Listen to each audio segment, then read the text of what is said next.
देखो बच्चों, आज हम डिस्कस करने जा रहे हैं कि जो गाटर होते हैं, जो जनरली हम देखो घर की छत बनाने के लिए जो गाटर इस्तेमाल करते हैं वो आई शेप के ही क्यों होते हैं, या फिर आपने रेलवे ट्रैक्स देखे होंगे वो आई शेप के क्यों बनाए जाते हैं।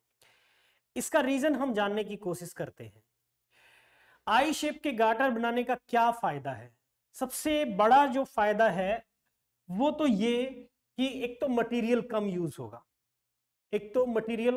होगा, और दूसरा जो उसमें डेविएशन है वो कम से कम आएगी। कैसे आएगी इसको समझते हैं। जैसे मान लो मेरे पास में एक अगर स्क्वायर क्रॉस सेक्शन की बीम होती, ये मान लो स्क्वायर क्रॉस सेक्शन की बीम है,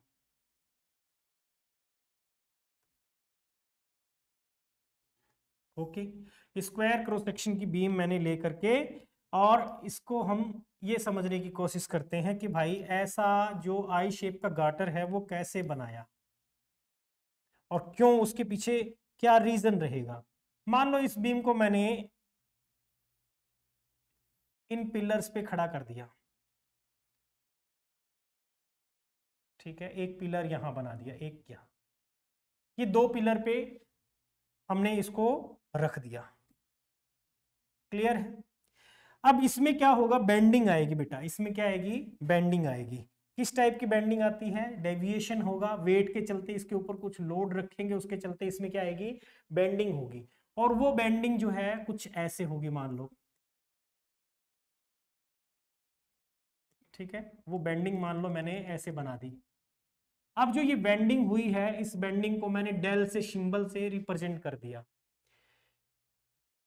अगर क्रॉस सेक्शन एरिया है, अगर इसका हमने कहा क्रॉस सेक्शनल एरिया स्क्वायर है या रेक्टेंगुलर है, तो मैं यहां लिख रहा हूं 4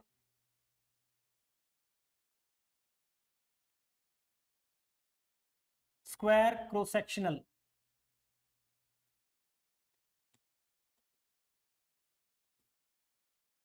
स्क्वायर क्रॉस सेक्शन अगर है तो इसमें जो डेविएशन होगी वो बहुत ज्यादा होती है। अगर हम इसी को आई शेप का बना दें तो क्या फायदा होगा? आई शेप का मतलब आपका ये जो क्रॉस सेक्शन है ये कुछ देखने में कैसे लगेगा, यहां बना रहा हूं मैं, ये मान लो आई शेप का एक हम गाटर तैयार करते हैं, ये इस टाइप का क्रॉस सेक्शन आपको नजर आएगा सामने से, ठीक है। और आपने देखा हो ये इस टाइप का दिखेगा कुछ,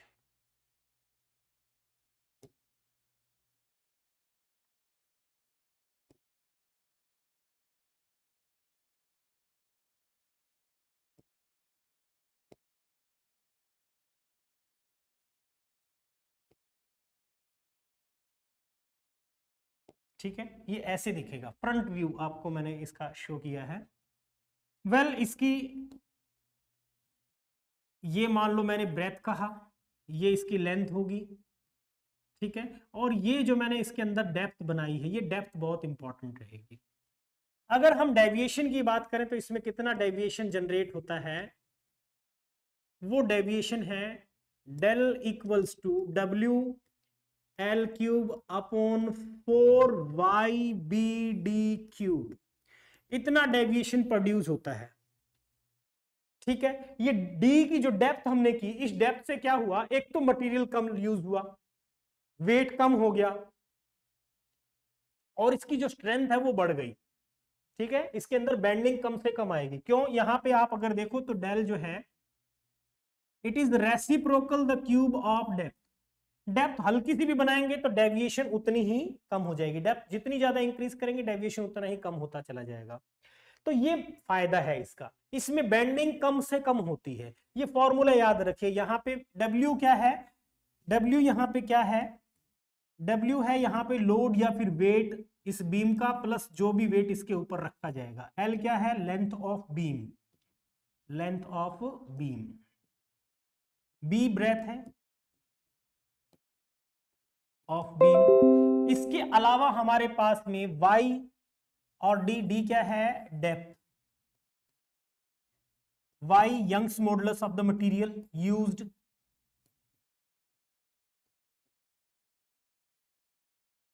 यंग्स मॉडुलस ऑफ इलास्टिसिटी, ठीक है। तो ये फॉर्मूला बेटा डायरेक्ट यूज कीजिए डेविएशन निकालने के लिए, कई बार इस पे भी क्वेश्चन आ जाता है। तो अभी आपको ये पता होना चाहिए कि इसमें डेविएशन मेनली किन फैक्टर्स पे डिपेंड करती है। तो उसमें है वेट, एल क्यूब। अब देखो डेविएशन मुझे कम करना है, वेट मैं अपनी मर्जी से कम नहीं कर सकता, इस बीम का वेट होगा कुछ, और साथ में इसके ऊपर कुछ लोड रखा है, वो डिसाइड नहीं कर रखा हमने कितना है कितना नहीं। तो वेट को मैं अपनी मर्जी से कम नहीं कर सकता डेविएशन को कम करने के लिए। यंग्स मॉडुलस जितना ज्यादा रखूंगा, लेंथ को कम करूंगा, तो सीधी सी बात है ये जो बीम है, बीम को हमने इन दो स्पोर्ट्स के ऊपर रख रखी है, अगर इससे कम लेंथ करूंगा तो डेफिनेटली बीम नीचे गिर जाएगी। भाई ये तो नहीं कर सकते, हम लेंथ कम ही नहीं कर सकते। वाई यंग्स मॉडुलस है, ये जितना ज्यादा होगा उतना ही कम। अब मटेरियल हमने maximum Young's modulus of elasticity का यूज कर लिया। अगर यहाँ पे डी को देखो तो डेप्थ को थोड़ा सा भी चेंज करते ही डेविएशन उतना ही अफेक्ट होती है। डेविएशन मैंने डेप्थ जितना ज्यादा इंक्रीज किया, डेविएशन उतनी ही ज्यादा कम हो गई। तो ये सबसे बेस्ट ऑप्शन रहेगा। अगर सर्कुलर क्रॉस सेक्शन हो, for circular cross section, circular cross section के अंदर यही सेम फॉर्मूला डेविएशन का कितना हो जाएगा, del is equals to same W L cube upon 12 Y Young's modulus है pi R raise to the power 4। बेटा ये यूज करेंगे इस बार। अगर क्रॉस सेक्शन जो बीम है वो क्रॉस सेक्शनल एरिया उसका अगर सर्कुलर है, आर रेडियस है और एल लेंथ है, वाई इसका यंग्स मॉडुलस है, तो ये फॉर्मूला हम यूज करेंगे इसके लिए डेविएशन का। नीचे में टर्म में क्या आ रहा है, वाई उसमें भी था, डब्ल्यू एल क्यूब ऊपर उसमें भी था, यहाँ पे पाई आर स्क्वायर आ गया, और वहां पे क्या था, बी डी क्यूब था। ठीक है, तो ये याद रखिए, ये चीज है। इलास्टिसिटी की प्रॉपर्टी बहुत इंपॉर्टेंट है। दो टर्म्स और भी आती हैं इनके अलावा जो अपने को जनरली इस चैप्टर के अंदर चाहिए होती है। एक तो है elastic fatigue,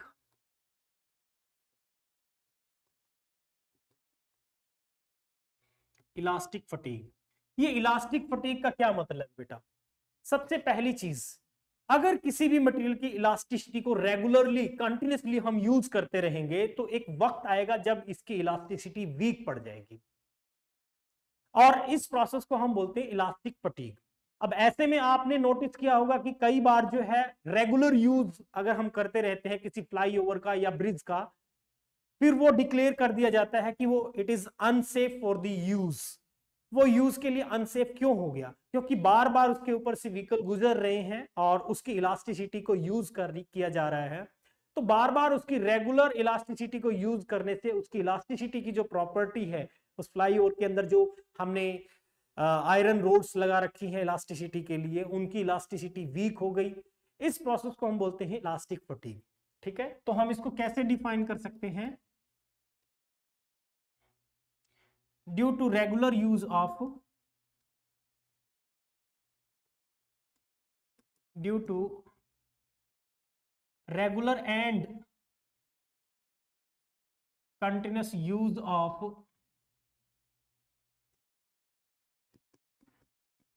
elasticity of elastic material,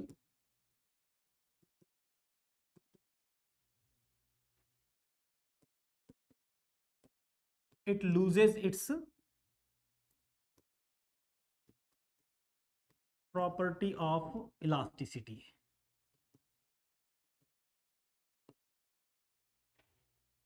this is known as, इसको हम क्या कहेंगे, this is known as elastic fatigue. एक टर्म और भी है, इसके अलावा एक टर्म और यूज भी करते हैं इलास्टिक फटीग के बारे में, आई थिंक आपको पता चल गया। एक टर्म और भी यूज करते हैं, elastic after effect.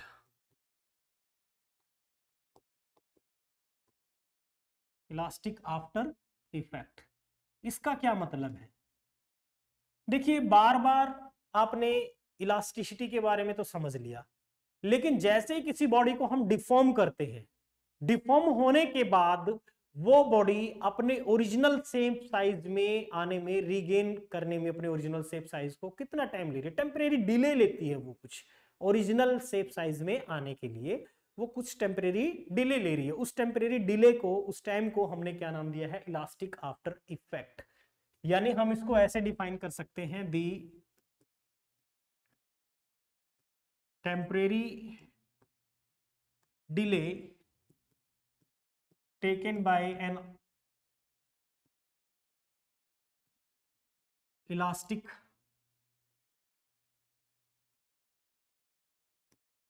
body to regain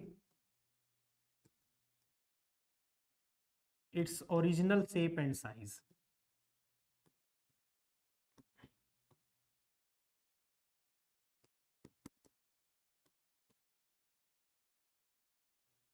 Is called elastic after effect. इसको हम क्या कहेंगे, इलास्टिक आफ्टर इफेक्ट कहेंगे बेटा, ठीक है। तो सॉलिड का जो चैप्टर है उसमें मेनली यही था, आज हमने इसके बारे में भी स्टडी कर लिया, जो पेंडिंग था ये था। So I hope you enjoyed the lecture. Thank you. Have a nice day. Good luck.